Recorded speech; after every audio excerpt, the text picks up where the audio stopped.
কি গো, পেপার পড়তেছো আর হাসতেছো, মনে হয় অনেক খুশি খুশি।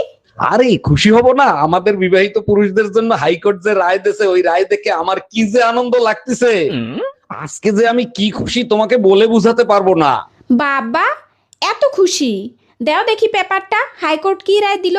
দাঁড়াও, আমি পড়ে শোনাচ্ছি। এখন থেকে পুরুষরা দ্বিতীয় বিয়ে করার জন্য প্রথম স্ত্রীর কাছ থেকে কোনরূপ অনুমতি নেওয়ার প্রয়োজন নাই। হুম, এসব আইন মানি না, কোনোদিন মানবো না।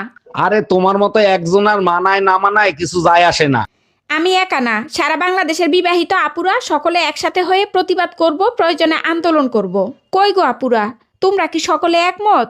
যদি একমত হও তাহলে কমেন্টে জানাও, আর বেশি বেশি শেয়ার করে দাও, যাতে করে আমরা বিবাহিত সব আপুরা একসাথে হয়ে প্রতিবাদ করতে পারি। আরে তোমাদের মানায় না মানায় কিচ্ছু যায় আসে না। হ, এত খুশি হইও না। দ্বিতীয় বিয়ে করার আগের দিন রাইতে টুনটুনে কাইটা রাইন্দা খেলাম। খুঁজা জোড়া লাগাইবা, এই সুযোগটাও পাইবা না।